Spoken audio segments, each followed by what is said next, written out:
संस्कारों में है, वो परंपरा अब समाप्त हो रही है, समाप्त खत्म हो रही है। पुराने जमाने में देखो, मैंने पुराना जमाना देखा है, मुझसे भी ज्यादा पुराना शरीर यहाँ बैठे हुए, बहुत बहुत डबल डबल उम्र के लोग बैठे मुझसे, उन्होंने भी देखा है। पुराने जमाने में जन्म के बाद में दादी जो होती थी, बुजुर्ग माताएं, वो बालकों के काजर लगाया करती थी, और काजर ऐसा लगाती थी कि जो दूर से मोटा मोटा आंखों में दिखे। आपको मैं सच कहता हूं, आंखों को और दांतों को लंबे समय तक जवान रखने के लिए इस उंगली का प्रयोग जरूर करना चाहिए। आप सुबह उठिए, अपने दांतों में पानी डालिए, नमक थोड़ा सा लीजिए और इसको रगड़िए, मसूड़ों को उंगली से रगड़ो। ब्रश के बाद भी रगड़नी चाहिए उंगली, ब्रश करने के बाद भी उंगली करनी चाहिए आपको। ऐसे ही रात को सोते समय आप अपनी आंखों में, चाहे आप शहद लगा लो, काजर लगा लो, कुछ भी, आपको गाय का घी लगा लो, एक बार अपनी आंख में ऐसे 3 राउंड उंगली के जरूर एक बार रगड़ो इसको। मैं कहता हूं आप 100 वर्षों तक भी मोतियाबिंद के शिकार नहीं होंगे, आप रेटिना खराब नहीं होंगे आपके। समय आने पर ये सब संभव होता है। बुढ़ापा आएगा, आंखें बिगड़ेंगी, दांतों का जो मसूड़ा है, हड्डी है, वो छोटी पड़ जाती है, दांत ओपन हो जाते हैं, जड़ें खाली पड़ने लगती हैं। इसीलिए जिनकी दांतों की मसूड़े जड़ें खाली ना हो, उसके लिए आवश्यक है कि उंगली से कुल्ला करो, मसाज अवश्य करो। और बहुत बढ़िया उपाय, पुराने जमाने के लोग रेत रगड़ लेते थे दांतों को सफा करने के लिए, राख से भी दांत साफ कर लेते थे, राख से। अब कहेंगे राख से तो गंदे हो जाएंगे दांत, सब अनपढ़ गंवार उल्लू के पट्टे हो गए, काहे को भाई राख लगाएंगे मुंह में। आपको नहीं पता है, भोजन पकाने की जो राख है वो अच्छी लकड़ी की होती है, रोटी अच्छी लकड़ी से पकाते हैं सब लोग। कंडे की भी राख रहती है, गाय के उपले की, गाय के गोबर से जो कंडे बनते हैं उनकी राख से नमक डाल करके आप दांत को रगड़िए, लंबे समय तक दांत स्वस्थ रहेगा आपका, लंबे समय तक। क्यों? वो राख नहीं है, वो भस्म है, अमृत की भस्म है वो।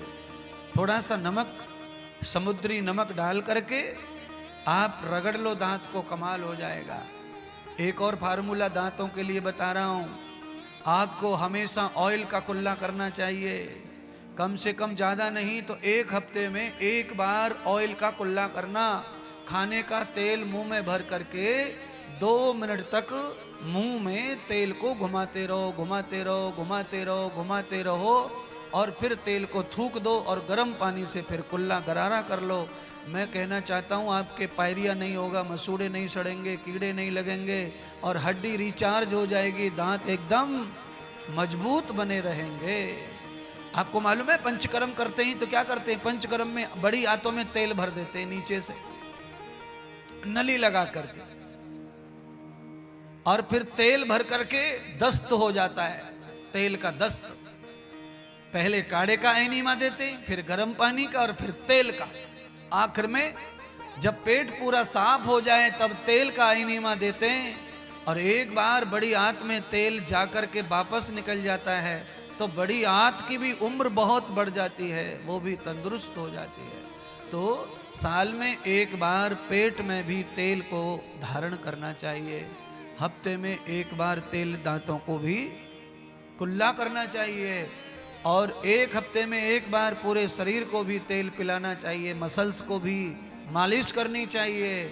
ज़्यादा नहीं तो हफ्ते में 1 बार पूरी बॉडी पर तेल लगाओ, मालिश करो, थोड़ा धूप लगाओ और नहाओ। ये सारी चीज ऐसी हैं जो हमारे बड़े बूढ़े सब करते चले गए।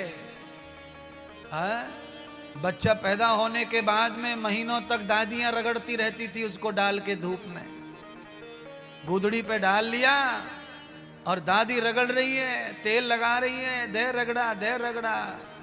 जो बालक 5 साल में बड़ा होवे वो फौज में लगने लायक होगा 5 साल में, दिक्कत छोरा भोपला की तरह बेल पे लंबो पड़ रहो, दादी के घुटने के मारे, रगड़े के मारे है? और आजकल अब रगड़ा रगड़ी बंद हो गई है, अब तो सीधा डॉक्टर से ही संपर्क करते हैं सब। डॉक्टर साहब हमारा बेटा ग्रोथ नहीं कर रहा। ग्रोथ? डॉक्टर का बेटा खुद ग्रोथ नहीं कर रहा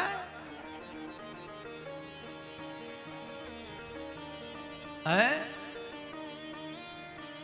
मेडिकल भरे पड़े पाउडर के डिब्बों से, चॉकलेटी पाउडर, न जाने कौन कौन से फ्लेवर के पाउडर, संतरा का स्वाद, सफरजन का स्वाद है, जन कौन कौन से स्वाद हैं बॉर्नवीटे के स्वाद में भरे पड़े महाराज। अच्छा आप क्या कहना चाहते हैं महाराज? मैं ये कहना चाहता हूं कि जो हमारी दादी नानी का नुस्खा है वही नुस्खा तुम्हें तंदुरुस्त रखेगा। इसीलिए कोशिश कीजिए कि आप ये कार्यक्रम अब शुरू करें।